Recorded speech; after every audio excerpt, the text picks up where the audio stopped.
안녕하세요. 손쌤의 역사교실 25번째 시간입니다. 우리 지난 시간에는 건국에 대한 내용을 공부를 했는데요. 오늘은 어떻게 통치체제를 정비해 나갔는지, 어떻게 기틀을 다져갔는지에 대해서 한번 살펴볼 겁니다. 오늘 오늘 공부할 내용은요, 굉장히 좀 많아요. 요즘 살짝 이렇게 보시면은요, 이렇게 빈칸이 굉장히 많습니다. 빈칸이 여기 굉장히 많을 뿐더러 뒤에 보시면 뒷장에는 선생님이 일부러 역사 탐구보다는 생각 따지기 문제를 좀 많이 놔뒀어요. 보면은 다 수능이나 모의평가 기출문제에 해당하는데요. 이렇게 6번까지 6문제에 걸쳐서 있습니다. 과연 얼마나 중요하길래 조선에서 이 부분을 강조를 하는지, 어떻게 그러면 조선이 나라의 틀을 잡아갔는지 오늘 선생님 수업과 함께 살펴보도록 하겠습니다. 자, 첫 번째 보시면은요, 이제 왕들의 업적들이 나옵니다. 왕들의 업적이 여기 왕권을 강화하기 위해서 태종, 그 다음에 여기 보시면 세종, 그리고 den종, 세조, 그렇죠, 성종까지 이렇게 한 6명의 왕이 있는데요. 그 왕들이 각각 무엇을 했는지를 먼저 한번 선생님을 살펴보도록 하겠습니다. 자, 첫 번째 같은 경우에 태조에 대해서 얘기를 하면, 태조는 국가를 세울 때 이제 급진파 사대부를 가지고 이제 같이 건국을 했는데요. 그 중에 있었던 바로 대표적인 인물이었던 정도전이 활약을 합니다. 정도전이요, 우리 지난 시간에 24차시에 문제도 있었던 것처럼 조선 초의 정치가이며 학자였던 사람입니다. 이 정도전이 주장한 내용을 보면은, 정도전은 철저히 재상 중심의 정치를 추구하였습니다. 그러다 보니까 이제 왕의 역할은 재상을 중심으로 하니까 왕의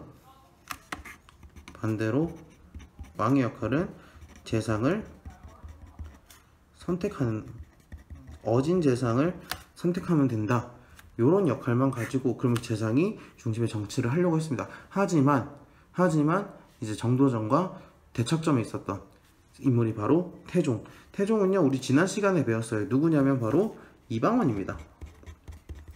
이방원이 정몽주에게 하여가라는 시조를 보냈었죠.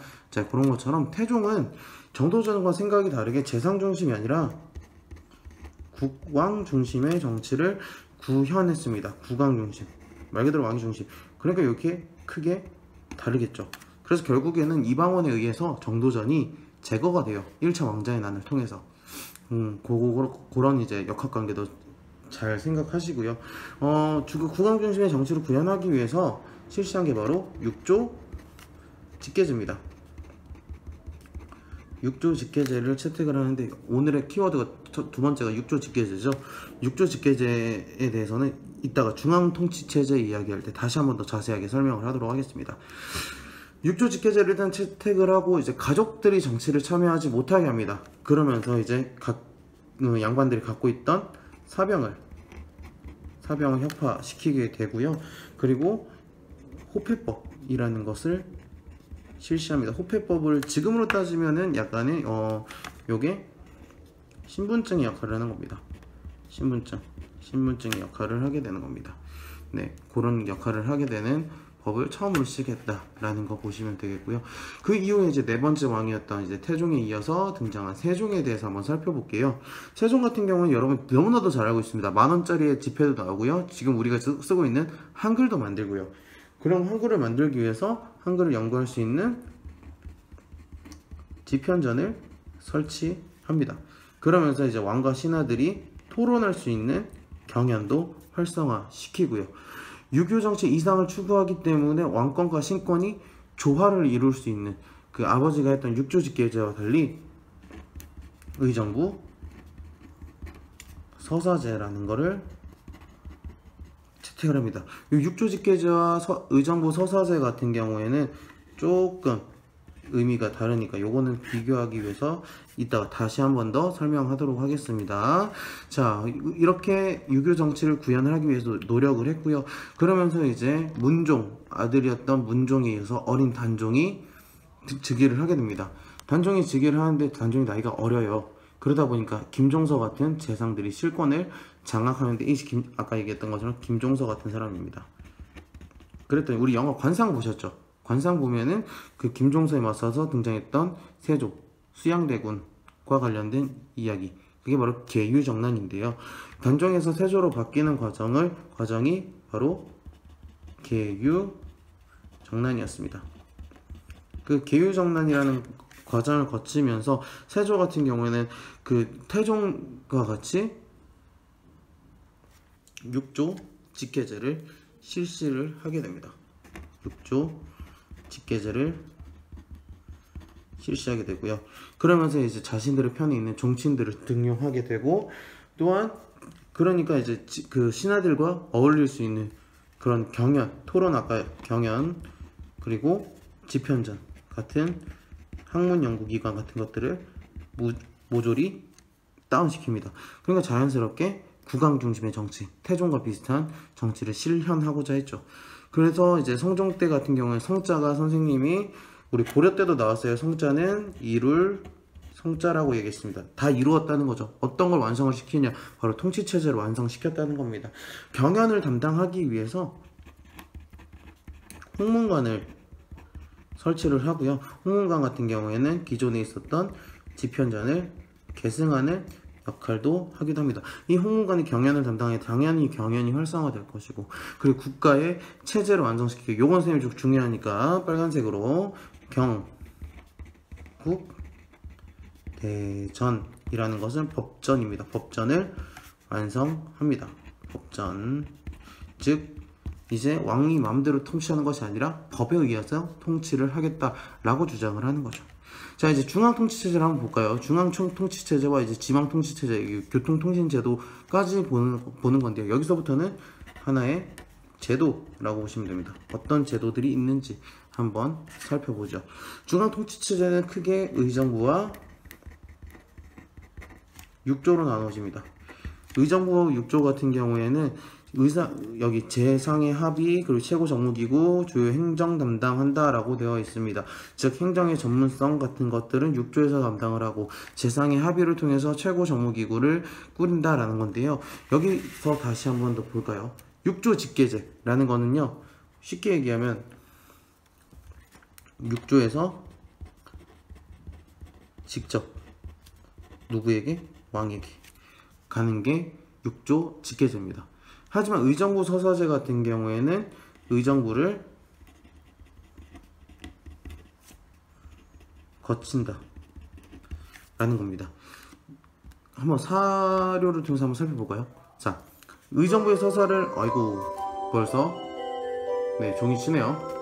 자, 한번 계속 설명할게요. 자, 의정부 서사를 6조에 귀속시켰습니다. 6조 의정부가 할 일을 나누어서 6조에 귀속시켰다는 거는, 의정부는 사대문서랑 중재수 심의만 해라. 의정부의 권한을 약화, 즉 신권을 약화시키고 왕권을 좀 더 6조에 직접 왕에게 충성하게끔 만드는 역할을 합니다. 하지만 의정부 서사제를 한번 볼까요? 6조는 각기 먼저 모든 직무를 먼저 의정부에 품위하고 허락을 받고, 의정부는 가부를 해야 하는데 왕에게 의정부를 거쳐서, 즉 6조 의정부 왕 이렇게 가기 때문에 의정부의 권한이 굉장히 높아지게 되는 거죠. 그런 식으로 의정부 서사제와 6조 직계제를 따로 한번 여러분이 기억을 해 두시면 좋겠습니다. 자, 근데 이제 의정부 6조와 마찬가지로 조선에서 가장 중요하게 여겨지는 게 바로 3사입니다. 3사. 이 3사는요, 언론기구로서 사헌부, 그 다음에 사관원, 그리고 홍문관으로 구성되어 있습니다. 홍문관. 자, 사헌부에서는 관리를 감찰하고, 사관원에서는 왕이 정치를 하는 것을 비판하고, 홍문관에서는 경연을 주관해서 권력의 독점과 부정을 방지하는 일종의 언론기관의 역할을 하게 됩니다. 그렇기 때문에 이 언론기관의 역할이 이 3사에서 중요하게 이루어졌다는 거, 요 정도는 여러분 다른 건 몰라도 의정부 6조 그리고 3사 정도는 꼭 기억을 해 주시길 부탁드립니다. 아시겠죠? 자, 그러면서 이제 기타 기구로 승정원, 의금부, 한성부, 춘추관 등등이 있었고요. 성균관도 뿐만 있었죠. 그 다음에 지방행정, 지방에 대해서 보시면은요, 드디어 이제 팔도가 생깁니다. 팔도, 전라도, 경상도, 그런 것들. 지금의 이제 도 개념이 이렇게 나와 있다는 거죠. 자, 지방령 같은 경우에는 이제 팔도에 관찰사라는 것을 보내고요. 수령은 모든 군현에 파견돼요. 우리 고려랑 좀 다르죠. 요거는 고려랑 좀 차이점을 봐야 돼요. 그렇기 때문에 모든 군현에 가기 때문에 기존에 있던 향리는 격화되고 낮아지고요.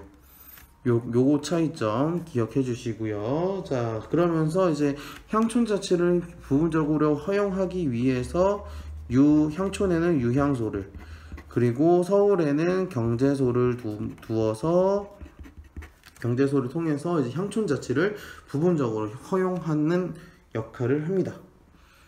아시겠죠? 유향소나 경제소의 역할도 잘 기억해 주시면 좋겠고요. 자, 군사제도. 자꾸 기억하라는 말이 굉장히 많이 나오네요. 자, 군사제도 보시면은요, 군역은 16세에서 60세 미만의 양인 남자라면 누구나 갑니다. 하지만 누구나 가는 게 아니라 이제 군역을 직접 담당하는 정군과 이 정군에게 경제적 지원을 하는 보인으로 구성이 되어 있습니다. 뭐라고요? 직접 군역을 하는 정군과 경제적으로 지원하는 보인으로 구성되어 있다고요. 자, 그래서 보시면은요, 군역을 지는 군사에게 보인을 지급하는데 기본으로 2명을 1보로 한대요. 하지만 갑사, 기정병, 수군, 보정병 등등에게는 각각의 차등을 준다. 차등을 주어서 이렇게 보인을 지급한다 라는 정도. 이렇게 조선시대 군대가 이러이러했구나 정도는 여러분이 꼭 기억하길 바랄게요. 자, 6번째 볼까요? 능력에 따른 관리를 선발한대요. 과거는 문과뿐만 아니라 무과가 있다는 거. 우리 무과 고려시대는 없었죠. 근데 조선시대 무과가 있다는 거 기억해 주시고요. 하지만 추천도 있습니다. 추천은요, 천거를 하지만 천거는 추천을 한다는 겁니다. 추천하지만 기존 관리를 대상으로 한다는 거. 하지만 기존에 이제 고려에 있었던 음서는 대상이 축소되고 음서를 통해서는 높은 관직으로 승진하기 어렵다라는 것도 기억해 주십시오. 자, 인사를 그래서 관리하기 위해서는 상피제와 그 다음에 서경이라는 제도를 만드는데요. 상피제 같은 경우에는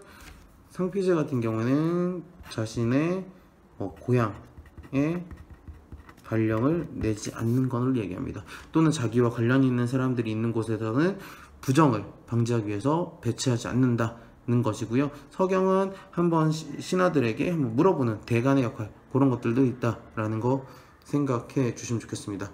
교통통신제도 정비 같은 경우에 군사적 위급 상태를 전달하기 위해서 봉수대 또는 봉수제도라고 할게요. 봉수제를 정비를 하고요. 공문 전달하기 위해서는 역참을 설치를 하고요. 그리고 조은제 같은 경우에는 세금을 운송하는 데 큰 역할을 했습니다. 오늘 좀 설명을 하다 보니까 조금 길어졌는데요. 오늘 설명한 내용 조금 쌤이 급하게 하더라도 다시 한 번 더 보면서 정리를 꼭 잘 해주길 바랍니다. 아시겠죠? 그러니까 이렇게 중요한 내용들이 많으니까 자연스럽게 이 기출문제도 많이 나온 거겠죠. 잘 공부하고 정리하길 바라겠습니다. 그러면 오늘 수업 여기까지 할게요. 고생했습니다.